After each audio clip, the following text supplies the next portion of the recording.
Hello hi आदाब और सत श्री अकाल। एक बार फिर से जी हाँ आप लोगों के बीच मौजूद हूँ। Good morning. आज के करंट पल्स रेडियो में यानी कि आप लोगों के पास खासम खास खबरें लेकर आया हूँ और ये खबरें हम लोगों के पास हमेशा आती हैं बीबीसी हिंदी के माध्यम से। हम उनके बहुत शुक्रगुजार हैं और उनका धन्यवाद करते हैं। आज क्योंकि आप लोगों को पता है वर्ल्ड कप चल ही रहा है, तो वर्ल्ड कप से ही रिलेटेड और जुड़ी हुई सारी खबरें आप लोगों के पास लेकर आऊँगा।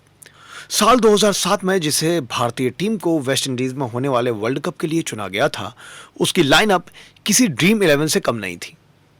कप्तान राहुल द्रविड़, पूर्व कप्तान सौरव गांगुली और सचिन तेंदुलकर, अनिल कुंबले, वीरेंद्र सहवाग, महेंद्र सिंह धोनी, युवराज सिंह, इरफान पठान, जहीर खान, हरभजन सिंह और अजीत अगरकर टीम का हिस्सा थे। टीम कोच थे विवादास्पद कार्यकाल वाले ऑस्ट्रेलिया के पूर्व कप्तान ग्रेग चैपल। उस टूर्नामेंट को कवर कर रहे संवाददाता पंकज प्रियदर्शी याद करते हैं, भले ही भारतीय टीम दिग्गज खिलाड़ियों से भरी हुई थी, लेकिन टीम में एकजुटता की कमी साफ दिखती थी। कुछ बड़े खिलाड़ियों में फील्डिंग पोजीशन से लेकर बल्लेबाजी के ऑर्डर में मतभेद ड्रेसिंग रूम से बाहर झलकने लगे थे, जिस बात का उल्लेख कई खिलाड़ियों ने अपनी किताबों में भी किया है। जाहिर है बतौर कप्तान राहुल द्रविड़ के लिए ये सब कुछ संभाल पाना मुश्किल था। नतीजा ये कि सितारों से जगमगाती ये भारतीय टीम नॉकआउट स्टेज से पहले ही टूर्नामेंट से बाहर हो गई। राहुल द्रविड़ की कप्तानी पर भी ग्रहण लगना तय था। उसके महीनों बाद यंग कप्तान महेंद्र सिंह धोनी के नेतृत्व में एक युवा टीम ने 2007 में दक्षिण अफ्रीका में खेला गया T20 वर्ल्ड कप जीत लिया। यह सिलसिला 2011 में भारत में वनडे विश्व कप में दोहराया भी गया, लेकिन राहुल द्रविड़ उस टीम का हिस्सा नहीं हो सके थे और उसी साल उन्होंने क्रिकेट से संन्यास की घोषणा की थी। फिलहाल राहुल द्रविड़ टीम इंडिया के हेड कोच हैं।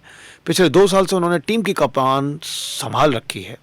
साल 2007 में श्रीलंका और बांग्लादेश से मिली करारी हार का जिक्र कुछ ही दिन पहले राहुल द्रविड़ ने एक प्रेस कॉन्फ्रेंस में किया था, तो उन्होंने हंसते हुए जवाब दिया था कि बहुत अरसा हो गया इस बात को जब मैं एक प्लेयर था। सच बात यह है कि मैं करीब करीब भूल गया था कि मैं खेलता भी था।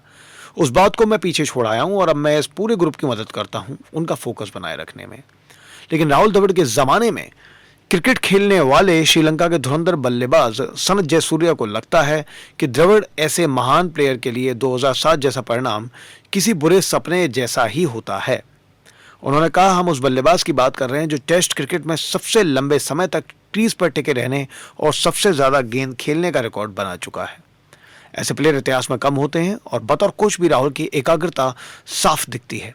अगर इंडिया ये ट्रॉफी जीतती है तो द्रविड़ से ज़्यादा संतुष्ट शायद ही कोई और हो। बतौर कोच राहुल द्रविड़ आज भी नेट्स पर अभ्यास को उतनी गंभीरता से लेते हैं जैसे बतौर प्लेयर वो नेट्स में घंटों बैटिंग प्रैक्टिस किया करते थे। खुद नेट्स में सबसे पहले पहुंचने के बाद राहुल द्रविड़ हर खिलाड़ी को बहुत बारीकी से प्रैक्टिस करते हुए देखते हैं, सुझाव देते हैं और बैटिंग कोच विक्रम राठौर और बॉलिंग कोच पारस हाम्बरे को हर गतिविधि में शामिल करते हैं। टीम के फील्डिंग कोच टी दिलीप इन दोनों खिलाड़ियों के साथ जितनी मेहनत कर रहे हैं वो बहुत कम टीमों में देखने को मिलती है। बुधवार को भारतीय टीम मुंबई के वानखेड़े स्टेडियम में देर शाम अभ्यास के लिए पहुंची। द्रविड़ ने सबसे पहले पिच का निरीक्षण किया। मंगलवार को भी जब शुभमन गिल 1.5 घंटे तक बैटिंग कर रहे थे, राहुल द्रविड़ ग्राउंड स्टाफ से बातचीत करते दिखे थे। क्योंकि वानखेड़े की पिच हल्की लाल मिट्टी की है जिससे गेंद थोड़ी बाउंस करती है, तो राहुल ने पहले बल्लेबाजों को तेज गेंदबाजों का अभ्यास करवाया, जिसमें सिराज भी विराट कोहली और गिल को देर तक बाउंस होने वाली गेंदें फेंकते रहे। पिछले शनिवार जब इंडिया लखनऊ के एकाना स्टेडियम में नेट प्रैक्टिस कर रही थी, कोच राहुल द्रविड़ बीच में कई दफा पिच को देखने गए, उसे छूकर और उस पर हाथ से एक बॉल उछालकर। द्रविड़ को शक था कि इस पर बल्लेबाजी मुश्किल होगी और हुआ भी यही। ये लो स्कोरिंग मैच में भारत ने इंग्लैंड को करारी शिकस्त दी थी। अनुशासन और जरूरतें। नवंबर 2022 में ऑस्ट्रेलिया में T20 विश्व कप खेला जा रहा था और देश के पश्चिमी हिस्से के पर्थ शहर से एडिलेड के लिए क्वांट्स एयरवेज ने उड़ान भर ली थी और फ्लाइंग फुल थी। भारतीय क्रिकेट टीम भी इसी फ्लाइट में थी और एक दिन पहले ही दक्षिण अफ्रीका से मैच हारने के बाद सभी खिलाड़ी मायूस होने के साथ साथ थोड़ा आराम कर रहे थे। फ्लाइट भी 4 घंटे की थी, लेकिन इकोनॉमी सेक्शन की कोने वाली सीट पर कोच राहुल द्रविड़ ने जहाज के उड़ते ही अपना लैपटॉप निकाला और उसी में शायद अगले मैच की प्लानिंग करते रहे।